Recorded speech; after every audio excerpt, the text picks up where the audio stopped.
You've probably watched a dozen videos trying to explain compression, talking about attack, release, ratios, threshold, ADSR curves, all the textbook theory. And that stuff matters, but it's not what actually helps you hear compression. You've heard me before on this channel say nothing in mixing matters without context. So here's the truth. None of that technical knowledge means anything if you don't know what compression is supposed to feel or sound like in a mix. As a pro mixer, I can tell you compression isn't just numbers, it's a feeling. So in this video, I'm gonna teach you what nobody else is, how the pros hear compression, how to tell when it's too much, too little, or it's hitting that perfect sweet spot. Because if you don't feel it, you'll keep wondering forever. I get how compression works, but I still just don't know if I'm doing it right. I'm gonna show you how I actually hear compression and how you can train your ears to do the same. And by the end, you won't just understand the theory, you'll actually hear it confidently, and there'll be no excuse to butcher the compression in your tracks. Let's dive in, friend. So I've got a rock track here by the Wheelhouse Boys. It's called Awake Again. Check it out. I'm awake again, and from the fire I will rise again. All right, so you get the idea. And typically in a rock song like this, there's gonna be a lot of compression across the tracks. There's gonna be compression on the drums, on the bass, on the guitars, on the vocals, on everything. But one thing that will kill your mixes faster than anything else is just using compression by default or by habit and not using it intentionally. And this is the biggest thing that I'm seeing with a lot of new mixers. I could see it because I was there too. You have to learn how to feel it. And so let's start with this snare drum. So we got the drums here of the song. Okay, and let's look at the snare. We're gonna talk compression only. I've got an 1176 right here, the CLA 76.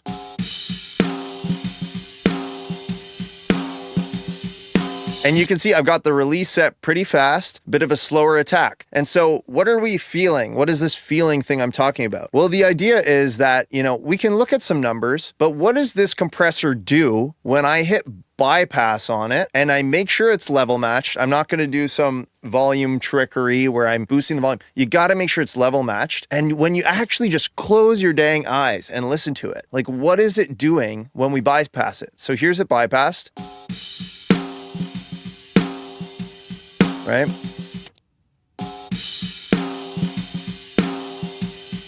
And now it's on. What's actually happening here is there's a lot more ring on the snare. Think of what's happening when there's fast release on a snare and a slower attack. With slower attack, we're letting transient through. And with fast release, we're bringing the compression that is being done directly after the transient, we're swinging it back up. And what happens when we swing that back up off a snare is the decay rings out. And usually that's the ring when you hit a snare. It's like ding, whoo, and there's a little ring coming out. So fast release is more ring. But here's the thing. We don't just want to dial in these settings and decide that, okay, that's what I saw online. We want to test now in the context of the mix and feel it without even looking. Do you hear that ringing out? Listen to the snare.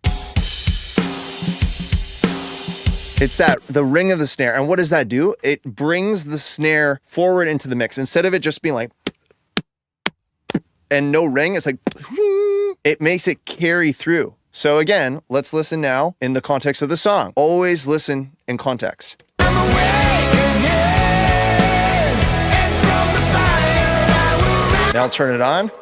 I'm awake again, and from the fire I will rise again. It's like the most subtle thing ever, but you're feeling the snare a little more. You're feeling this part.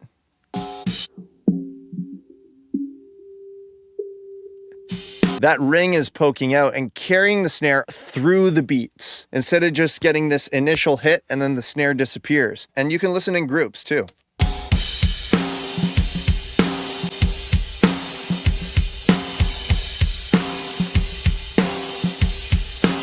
Do you feel that ring? That's what it's all about. And it's not about always putting ring into your track, but it's about feeling the way the compressor moves and not just looking at it and then based on your visual, right? Based on your visual saying, okay, I'm going to move forward. Like, this is my technique. I haven't actually really seen this in YouTube tutorials before. The technique is close your eyes, open up the plugin, right? Make sure it's level matched. And as you listen to any compressor, close your eyes and start toggling bypass on and off. And the most important thing you can do is lose track of which count of you hitting the mouse is bypass on. You want to just completely lose track of which one's which. You know, do a few. It's like when someone puts a ball under 3 cups and shuffles it around. You don't want to know which one is bypassed. Lose track, close your eyes, on, off, and just get lost in it. And then decide, is A or B better, or B or A? And be brutally honest with yourself about whether your compression's even doing something. Because the second you start compressing for the sake of compressing, for the sake of habit, by default, because that's what everyone does, you've lost. Your mix is going to be lifeless faster and faster. Hey friend, if you're enjoying the video, make sure you hit that subscribe button below and turn on the bell notification icon so that you get my future videos about mixing. Don't forget to hit that like button too, because it really helps out the channel. All right, let's dive back in. Now let's go to bass guitar. Okay, so here's the bass part we got, and I'll turn off compression.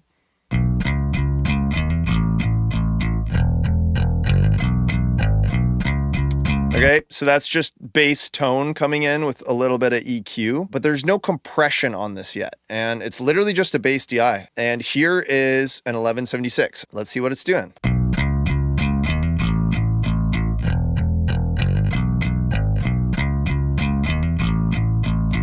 So anytime we use compression, we're going to be intentional.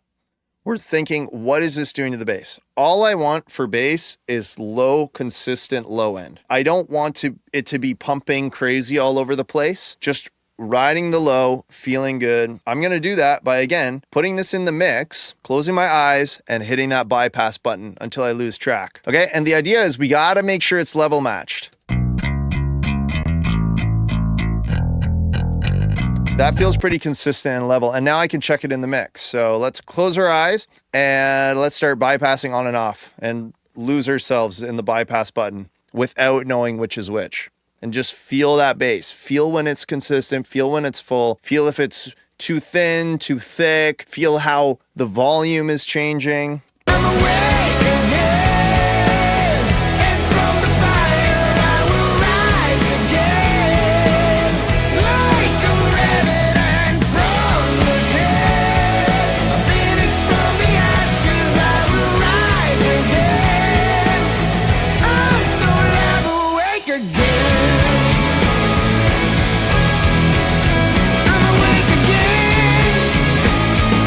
I liked it where I left off, which is apparently on. So that's a good sign. The thing is, you really got to tune your ear to this and just listen and just feel it. Sometimes what's going to happen is you're going to put a compressor on. I could literally have easily done this, is put some compressor on, dial in some setting, and then done my check, and then deciding I liked it better off. But that's the key, is that I decided without the visual that I liked it better off. Other times, I'm going to like it better on, or I'm going to like it better after I tweak some settings. Trust your ears. Don't just put it on and then be like, okay, I saw in this video, put this on, then put this on, then put this on. You're going to squish and compress until there's nothing left in your mix, but just a flat line of zero emotion whatsoever. So let's keep moving forward here. I want to talk about the vocal primarily. Now, this is something in this mix where the vocal is heavily compressed, because there's a lot going on in the song. There's the wall of guitars thing. There's the huge drums. There's,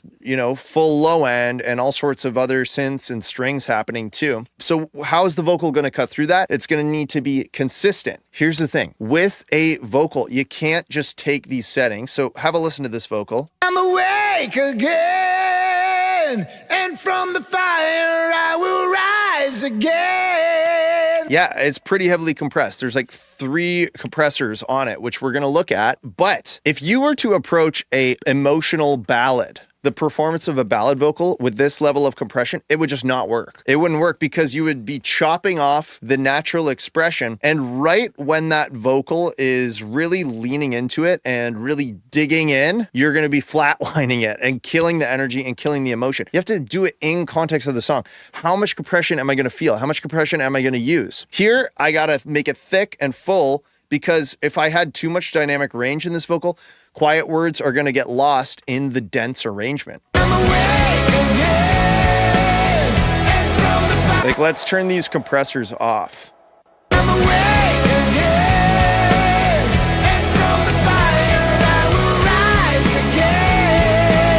It doesn't sound bad, but you can hear, like, here on Rise Again, you can hear like the dips and valleys of the vocal performance. Rise again. Like the is quieter, and then it gets loud, so the compression smooths that out. But if we had a very sparse arrangement, it's like we had a ballad with a piano. It'd be cool to like pull up an example of that in a future video. But it's like piano, cello, vocal. If I like flatlined with 3 compressors the vocal file beforehand, it's going to lose all its natural expression. So we're not going to do that in every example. But in this example, this works. So here's our vocal. I'm awake again. Right? And I got our compressor shaving off just peaks. I'm awake again. And from the fire. It's even doing a little bit more than that, but it feels fine. That's sounding good to me. Now here's the big heavy lifter, the 76. I'm awake again. And from the fire. And so with a vocal, you can use the compressor to feel the attitude. So here we're fast release. If I had a slower release, it'd be a completely different feel. I'm awake again, and from the fire I will rise again. Because there's no movement of the compressor. It's just like, and just staying and riding it down there because it doesn't have time to pump back up. If we turn the release faster, we're going to get this like aggression in the vocal because the compression is changing the volume. What is compression if we think about it? Compression is just changes in volume. So to feel compression, to say like, oh, I can't hear compression, or I'm struggling, I just don't know if I'm using it properly. Let me ask you this. Can you hear volume changes? Because that's all it is here. That's all you're hearing. Listen for little volume changes, right? I'm awake again. Listen to the end of the words, like the and when he exclaims at the end of the word again, hear how it pulls up that N. It's you hear this like this pulse, and it adds a bit of energy, and with a different setting, right? Well, I didn't feel that pull on the end of the word. So like feel the pull on the words. Feel how the compressor's pulling the words back, and don't look at it. And from the fire I will rise again like a rabbit. And you just feel it. And it's hard to describe, but it's also really not. If this were a different kind of vocal, more of a ballad vocal or a natural singer-songwriter thing, I'm not going to go so aggressive. I'm going to maybe put a 2A on it. I'm maybe going to do a bit of peak compression, a bit of 2A, but I'm not going to be so aggressive at times. You just can't use the same vocal chains for every single vocal you do. You're going to have to really feel it out. And so here's the next thing that I put on this. It's a multiband compressor. And so what this does is it's going to compress and kind of pump the different ranges of the vocal, but also realize like it's doing some EQ job here. And from the fire, like it's applying kind of a subtle EQ curve where the highs are enhanced as well. So this is going to bring it louder and bring it forward too. But I'm going to put this in context of the mix. I'm going to bypass it. Then I'm going to just play it. And from the fire, I will rise again.